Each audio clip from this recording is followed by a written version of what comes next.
Hello friends, Radhe Radhe. आप सभी लोग कैसे हैं? आशा करती हूँ कि आप सभी लोग भगवान भोलेनाथ की कृपा से अच्छे होंगे, परम मंगल में होंगे।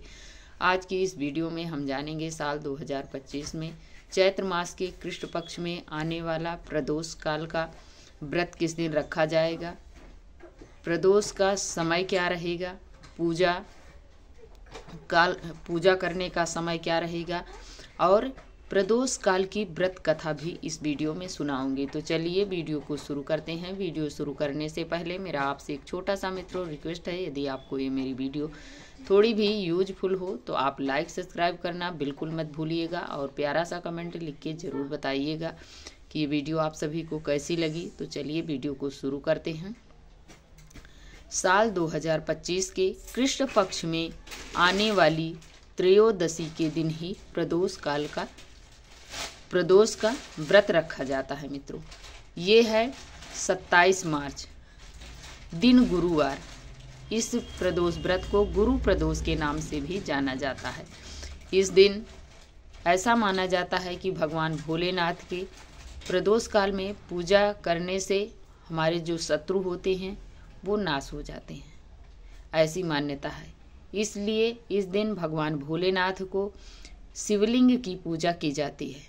प्रदोष काल में हो सके तो आप मिट्टी की पार्थिव शिवलिंग बनाएं या आप शिवालय में भी जाके पूजा कर सकते हैं, या आपके घर में हो यदि शिवलिंग तो उसका भी आप पूजन कर सकते हैं। प्रदोष काल में पूजन किया जाता है, वो भी इस दिन हो सके तो आप पंचामृत से भगवान भोलेनाथ का अभिषेक करें। नहीं है तो आप शुद्ध जल और गंगा जल से जरूर अभिषेक करें भगवान भोलेनाथ का। ऐसी मान्यता है कि इस दिन भगवान भोलेनाथ और माता पार्वती शिवलिंग में पूर्ण रूप से विराजमान रहते हैं, बहुत प्रसन्न रहते हैं। इस व्रत को करने वाले सभी भक्त पर भगवान भोलेनाथ की कृपा प्राप्त होती है। प्रदोष काल जो होता है, ये प्रदोष का व्रत जो होता है, त्रयोदशी जो होती है, तेरस जो होती है, ये भगवान भोलेनाथ को समर्पित होती है। और ऐसी मान्यता है कि भगवान भोलेनाथ एक लोटा जल में भी रीझ जाते हैं। तो इसलिए भगवान भोलेनाथ की यदि कोई थोड़ी भी पूजा कर लेती है तो उस पर भगवान भोलेनाथ की कृपा हो जाती है। इसलिए भगवान भोलेनाथ की पूजा बहुत ही सरल है। तो आज हम जानेंगे प्रदोष काल का समय क्या है, प्रदोष काल में पूजा का समय क्या है। तो चलिए बताती हूँ। प्रदोष काल का समय है मित्रों, शाम पूजा का समय 5:36 से लेकर रात्रि 8:06 तक है। ये प्रदोष काल का समय है। इसी में हमें भगवान भोलेनाथ की विधि विधान पूर्वक विधिवत पूजा की जाती है। वैसे तो ये 3 प्रहर की पूजा की जाती है, सुबह भी करते हैं लोग, दोपहर में भी, शाम के टाइम, लेकिन शाम के समय विधि विधान पूर्वक किया जाता है। सुबह तो अपने व्रत का संकल्प लिया जाता है। हो सके तो नीराजल व्रत करें। शाम को पूजन करने के बाद ही फिर आप भोग प्रसाद खा सकते हैं, अपना व्रत खोल सकते हैं। लेकिन आज के ज़माने में, कलयुग में कोई स्वस्थ नहीं है, तो इसके कारण आप व्रत का संकल्प ले लें, पूजा पाठ कर लें, करने के बाद जल फलाहार ले सकते हैं। फिर आप शाम के समय स्नान करके शुद्ध साफ धुला हुआ वस्त्र सफ़ेद रंग का हो तो वो पहन लीजिए। पहनकर भगवान भोलेनाथ की पूजा विधि विधान पूर्वक कीजिए। पूजन में भगवान भोलेनाथ के शिवलिंग की पूजा की जाती है, अभिषेक किया जाता है मित्रों, और भगवान का नाम का स्मरण किया जाता है। कुछ नहीं आपको आता है, कुछ भी नहीं आता है तो ओम नमः शिवाय भी आप बोलते हुए भगवान भोलेनाथ का अभिषेक करें इस दिन।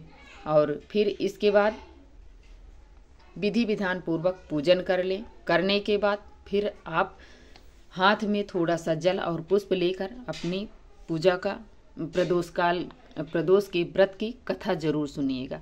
सुनने के बाद चंद्रमा माता को अर्घ दीजिएगा। अर्घ देने के बाद ही अपने व्रत का पारायण कीजिएगा। तो चलिए अब जानेंगे प्रदोष का व्रत किस दिन रखा जाएगा। त्रयोदशी कब से प्रारंभ हो रही है? बुधवार 26 तारीख अधिक रात्रि 1:43 तक जो कि रहेगी, शुरू होगी, जो कि अगले दिन गुरुवार 27 तारीख रात्रि 11:03 तक रहेगी त्रयोदशी। इसलिए व्रत रखा जाएगा उदया तिथि के अनुसार 27 मार्च को। ये शाम के समय प्रदोष काल में त्रयोदशी मिल रही है, इसलिए व्रत किया जाएगा 27 मार्च को, दिन गुरुवार, गुरु प्रदोष व्रत। अब हम जानेंगे मित्रों व्रत कथा। प्रदोष व्रत को करने से भक्त की बेहतर स्वास्थ्य एवं लक्ष्मी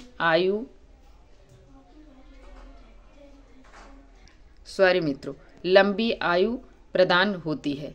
इसलिए आपको प्रदोष का व्रत जो है वो अपने जीवन काल में कभी ना कभी जरूर कर लेना चाहिए। कम से कम साल भर या 26 प्रदोष व्रत साल भर का ही माना जाता है, साल भर में आता है, तो आप इस व्रत को अपने जीवन में कभी ना कभी जरूर कर लें। अब चलिए सुनाती हूँ व्रत कथा प्रदोष काल की। प्रदोष काल की व्रत कथा ऐसी है मित्रों कि एक बार एक दामाद अपने ससुराल गया, व्यक्ति अपने ससुराल गया और वो कहने लगा कि आप अपनी बेटी को विदा कर दो, हम ले जाएंगे। तो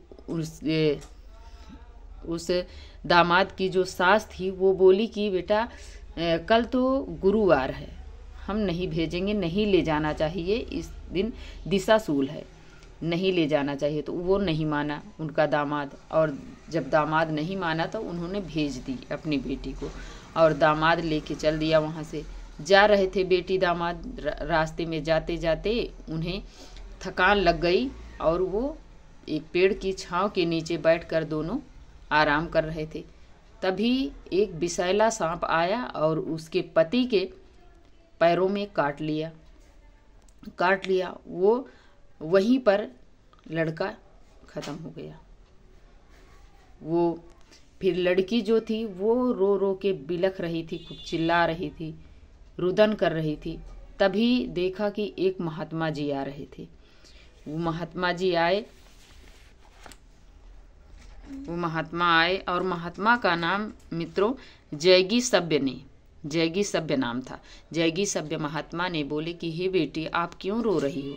तो वो बोली कि महात्मा जी हमारे पति को सर्प ने काट लिया है।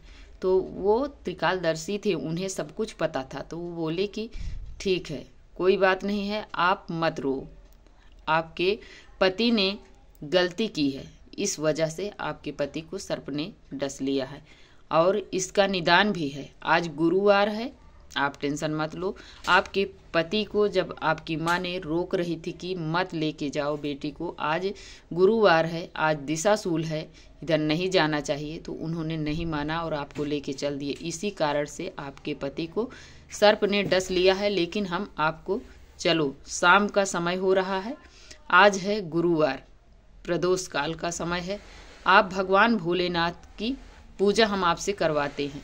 तो वहीं पास में एक शिवालय था और वहीं पर वो महात्मा जैगी सभ्य ने लेकर उस कन्या को गए और उनसे प्रदोष काल की पूजा भगवान भोलेनाथ की करवाई। और जैसे ही वो प्रदोष काल में भगवान भोलेनाथ की पूजा की, गुरुवार था, गुरु प्रदोष था, उस दिन जैसे वो पूजा की वैसे ही उनके पति जीवित हो गए। तो ये रही गुरु प्रदोष की महिमा मित्रों। इसलिए सभी को अपने जीवन काल में यही चाहिए कि कोई ना कोई वार का आप प्रदोष का व्रत जरूर करें अपने जीवन में। आपके जो दुख, समस्या, बीमारी जो भी है, ये भगवान भोलेनाथ की कृपा से समस्या वो दूर हो जाती है। भगवान भोलेनाथ की कृपा आप पर प्राप्त होती है। इसीलिए आपको गुरुवार हो या शुक्रवार हो या मंगलवार हो या बुधवार या रविवार, शनिवार, गुरुवार, जो भी हो, आपको जब प्रदोष का व्रत शुरू करें मित्रों, तब से आपको बीच में कभी छोड़ना नहीं चाहिए। कोई भी प्रदोष व्रत हो, चाहे गुरु प्रदोष हो, चाहे शुक्र प्रदोष हो, शनि हो, उन सभी को आपको करना चाहिए। नहीं तो आपका प्रदोष व्रत जो होता है वो खंडित माना जाता है। इसलिए आपको जब से शुरू करें। जितना भी आपको मिले बीच में, चाहे जिस वार का रहे उस वार को भी आप व्रत रखें, तभी आपके गुरु प्रदोष व्रत का पूर्ण फल प्राप्त होता है। और जब भी आप इसको छोड़ें तब आप इसका उद्यापन जरूर करें, तभी आपको पूर्ण फल प्राप्त होगा गुरु प्रदोष का। तो ये रही मित्रों गुरु प्रदोष की व्रत कथा। आपको ये जानकारी कैसी लगी? यदि आपको मेरी वीडियो थोड़ी भी यदि अच्छी लगे तो आप बिल्कुल लाइक सब्सक्राइब करना मत भूलिएगा और प्यारा सा कमेंट लिख के ज़रूर बताइएगा कि ये मेरी वीडियो आपको कैसी लगी। और वीडियो देखने के लिए आपको बहुत बहुत धन्यवाद देती हूँ। और आपके एक छोटी सी लाइक से मित्रों हमें बहुत हिम्मत एवं प्रेरणा मिलती है, तो आप ज़रूर मुझे लाइक कीजिए। और अब मिलती हूँ एक और नए वीडियो के साथ, तब तक के लिए जय श्रीमन नारायण, जय भगवान भोलेनाथ, हर हर महादेव।